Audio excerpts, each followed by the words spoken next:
신학교 다닐 때 아침에 바쁘잖아요. 아침에 바쁘게 전철을 타고 광나루역에서 내려서 한 10분 정도 그 신학교까지 걸어서 올라갑니다. 근데 그 신학교 정문 골목으로 막 접어들면은요, 어디에서 이 꽃향기가 싹 풍겨와서 그 아침을 아주 참 상쾌하게 했던 기억이 있습니다.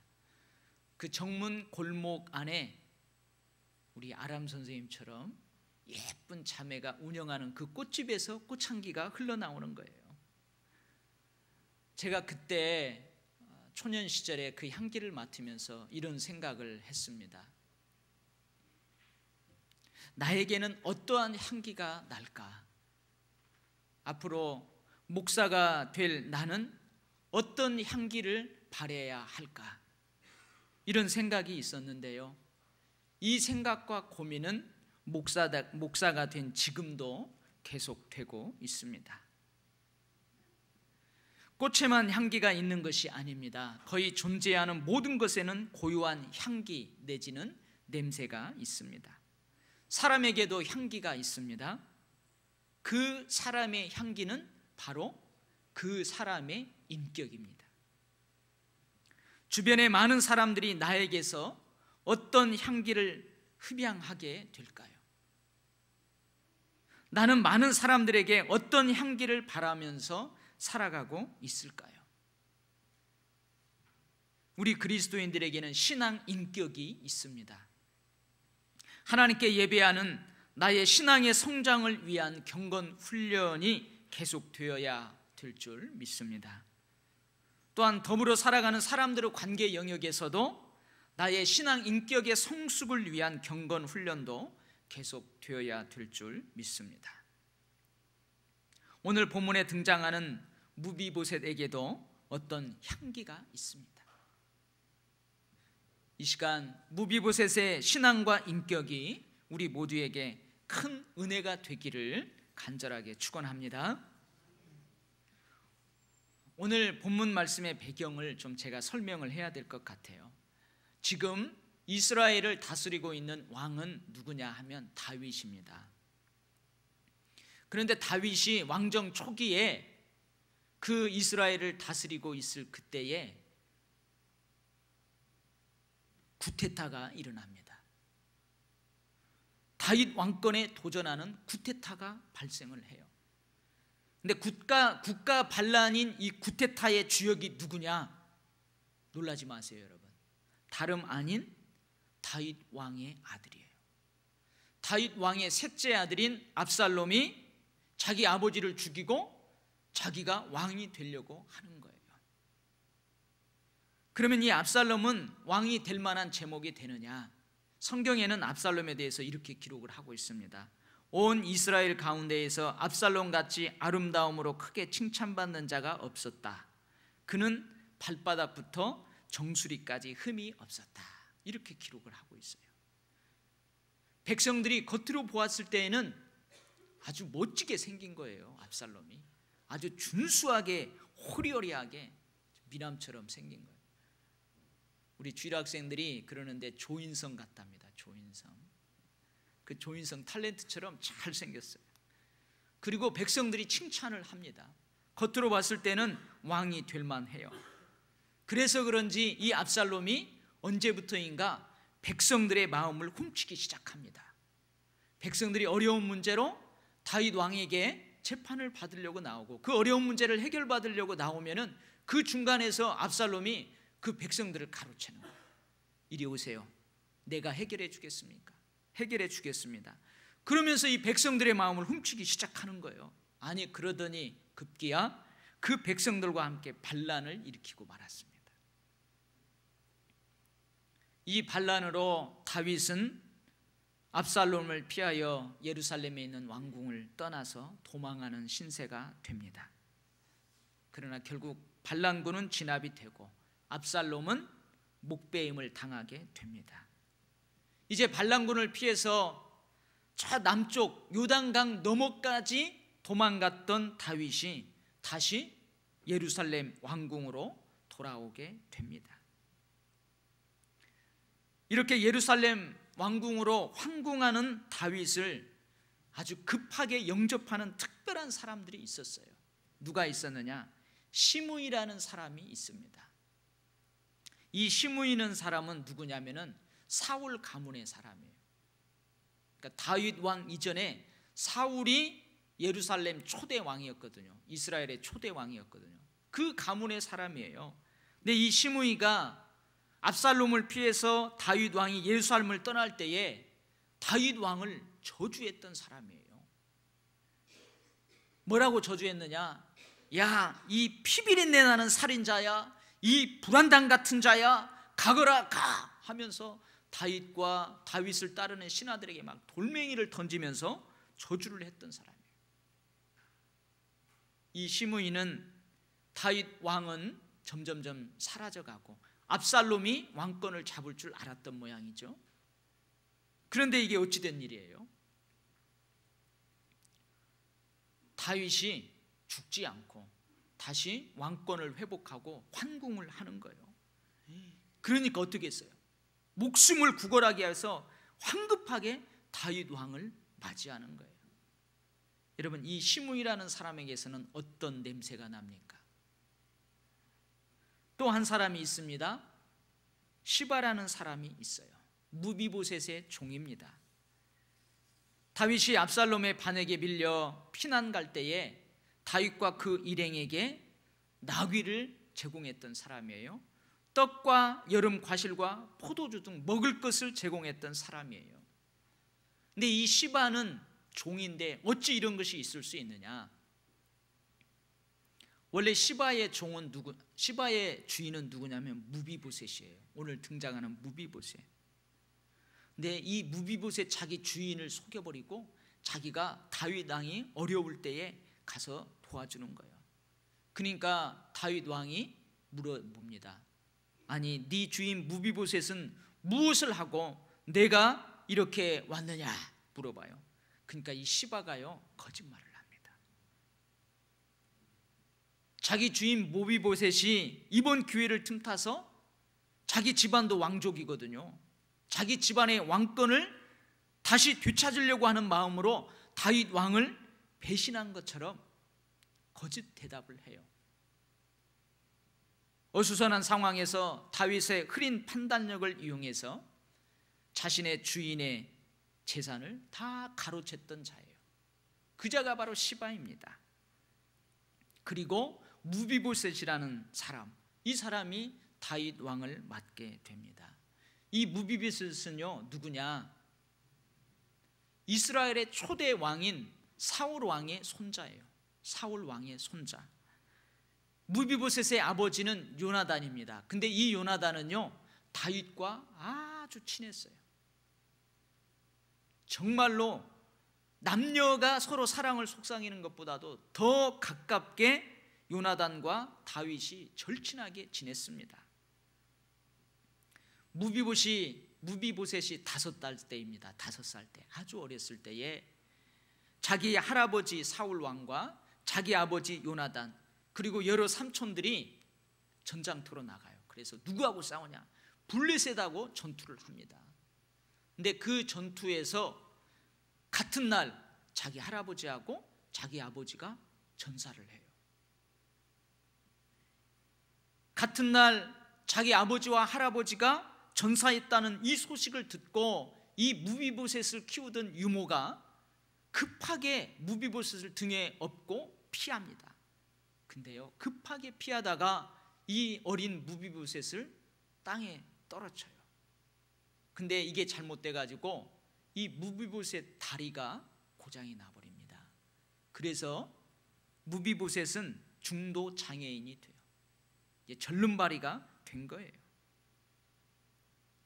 사울 왕조가 무너짐과 동시에 어찌 보면은 무비보셋은 이미 다윗에게 죽임을 당했어야 마땅합니다.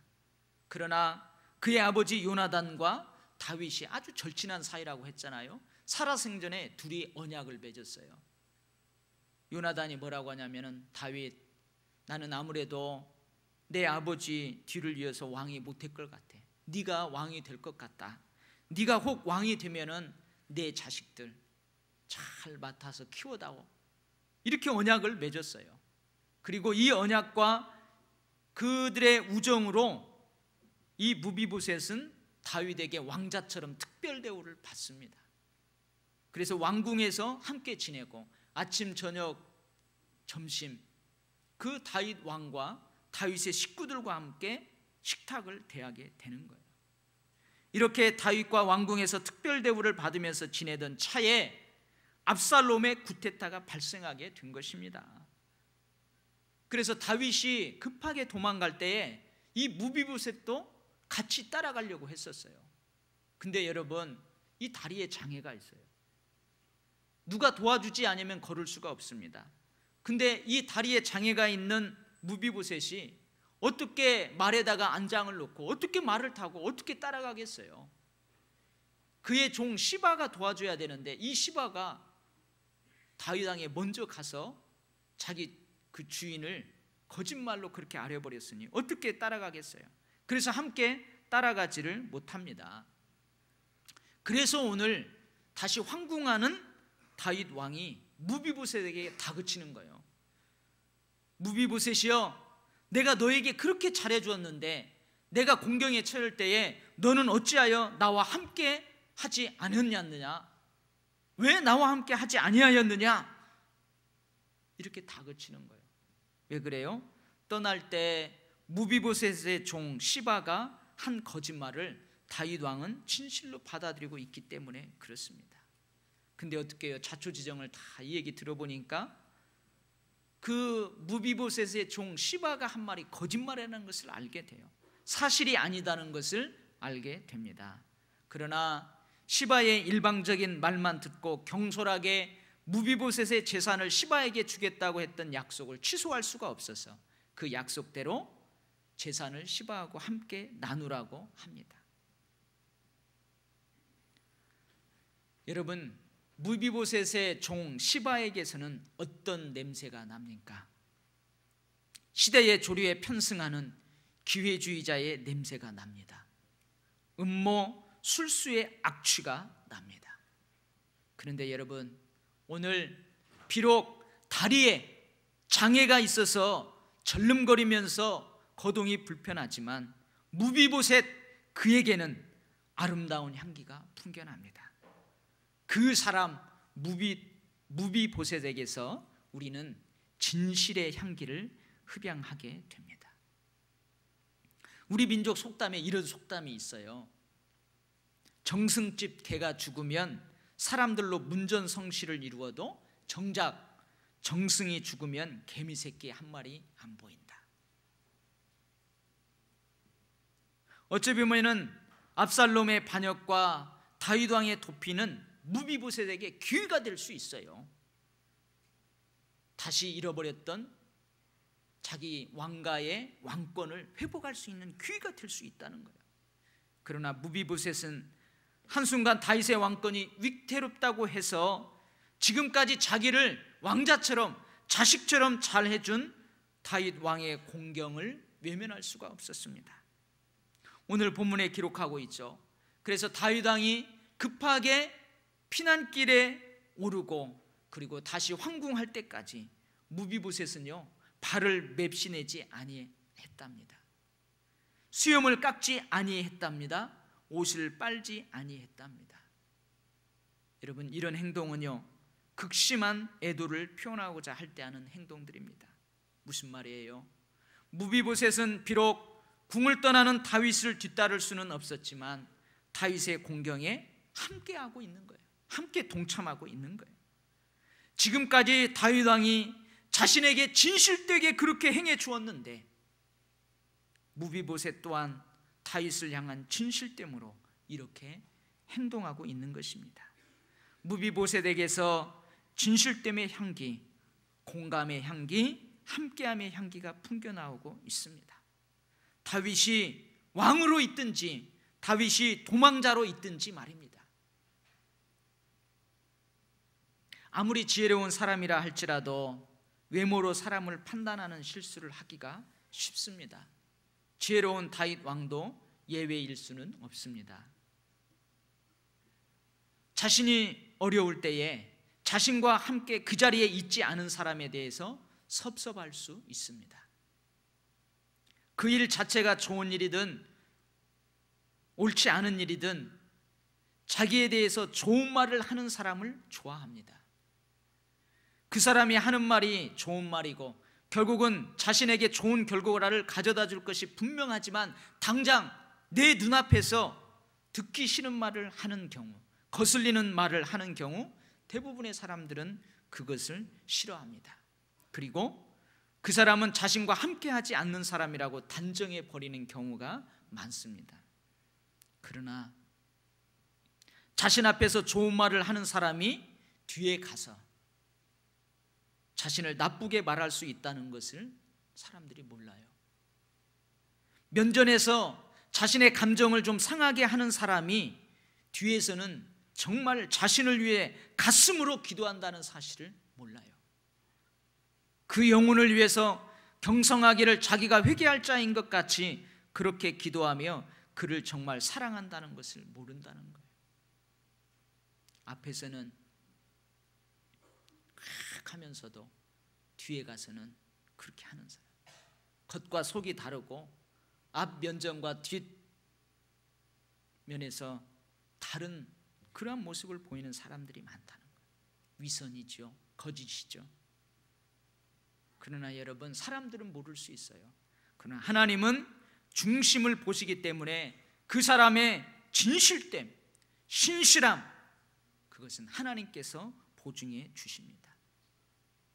히스기야 왕이 그랬어요. 히스기야 왕이 병으로 죽게 된다는 사실을 알게 되었습니다. 그때 그는 하나님께 기도합니다. 하나님, 제가 지금까지 살아오면서 하나님 앞에서 진실과 전심으로 그렇게 행했던 것, 그리고 주님 목전 앞에서 선하게 행했던 것, 그것을 주님 좀 기억해 주십시오. 그렇게 기도를 해요.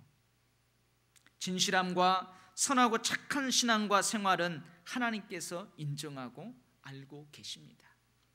결국 하나님께서는 히스기야의 진실과 선하고 착한 신앙과 생활을 알아주시고 히스기야 왕의 생명을 15년 더 연장해 주십니다.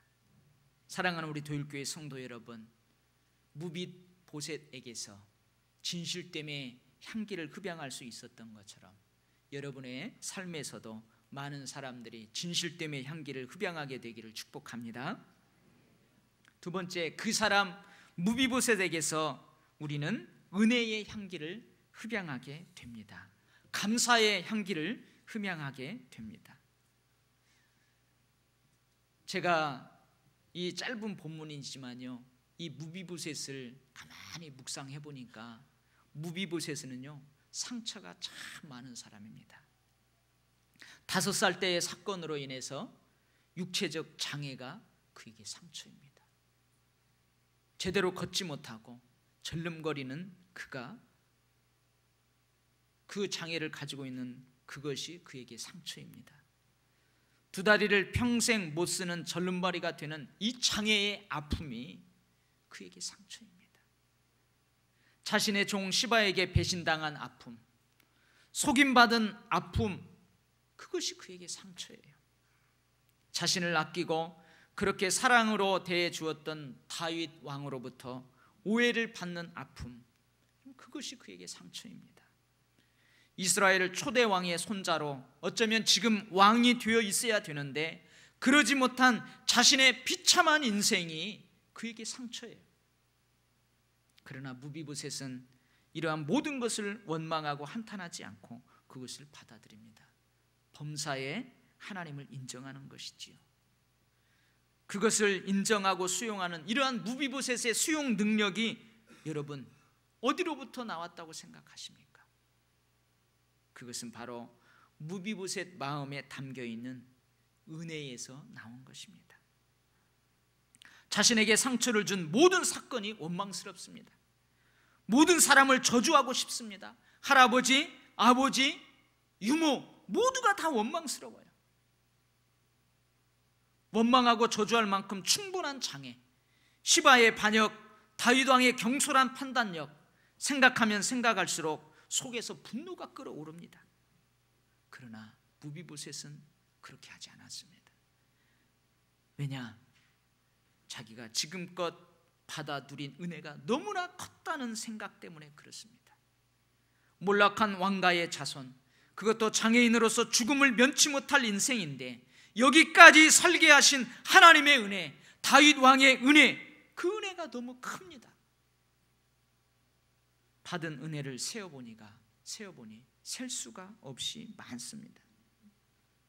모든 것 가져간다고 해도 받았던 은혜가 얼마나 큰데 난 어떤 처분을 한다 하더라도 요구할 자격이 없는 사람입니다. 이게 바로 무비보셋의 은혜의 고백이에요. 무비보셋이 다윗 왕에게 고백합니다. 내 아버지의 온 집이 내 주 왕 앞에서는 다만 죽을 사람이 되지 아니하였나이까?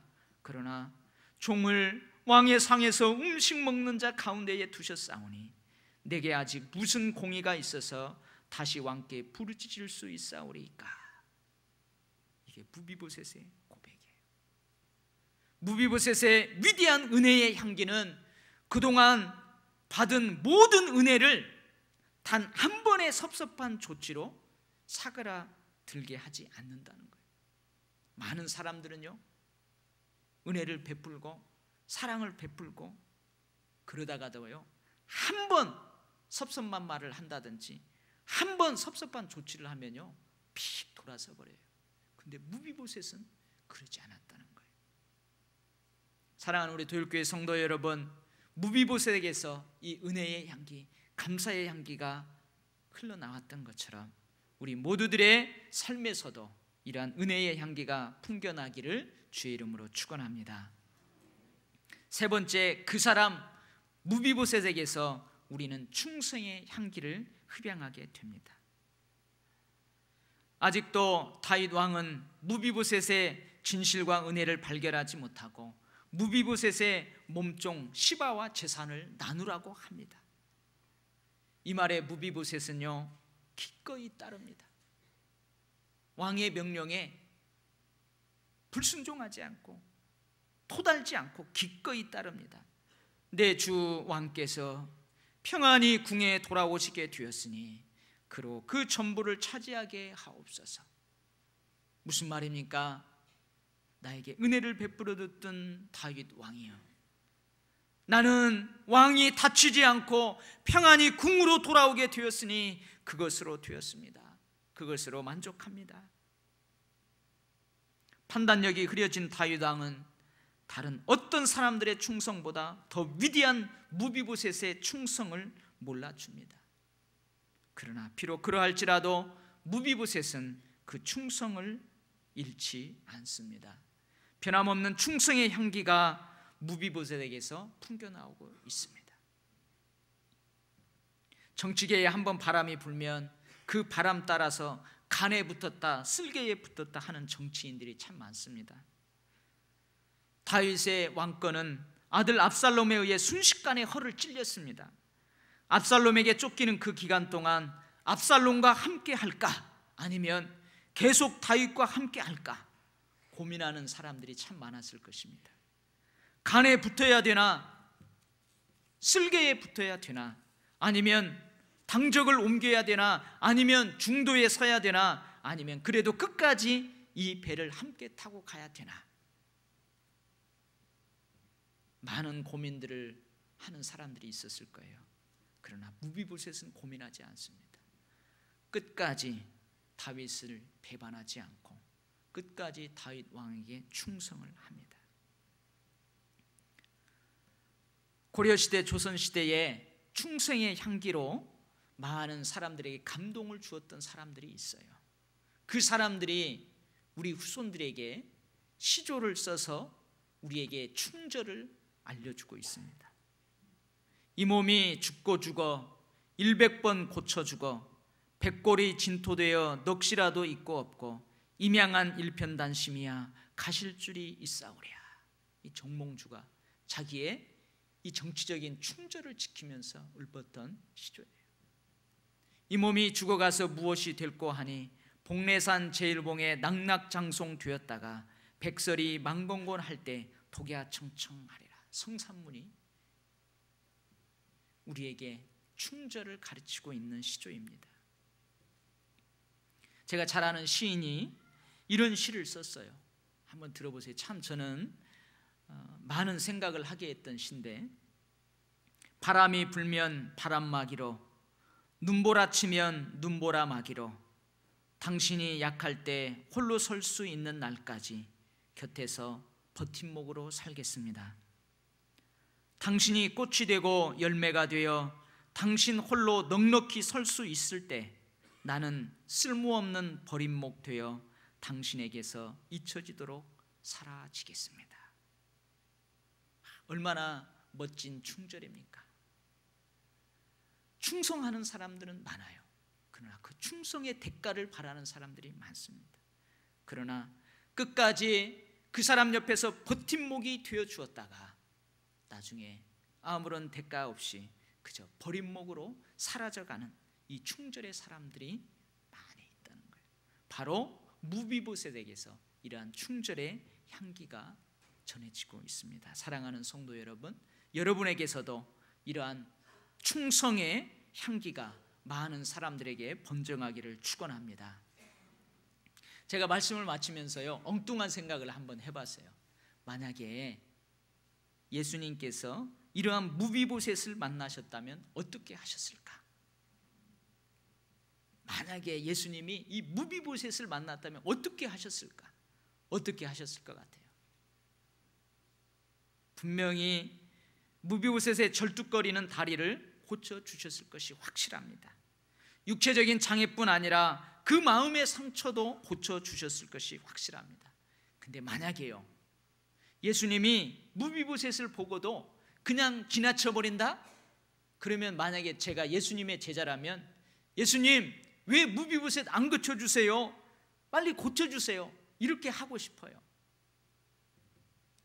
내가 예수님의 제자라면 말입니다. 여러분, 육체적 장애를 가지고 있지만 그 사람의 인격에서는 아름다운 향기가 흘러나옵니다.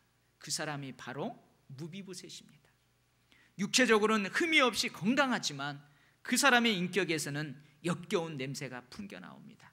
그 사람이 바로 무비보셋의 종 시바입니다. 사랑하는 성도 여러분, 우리는 하나님 앞에서 완전한 신한 인격을 자신할 수 있는 사람은 하나도 없습니다.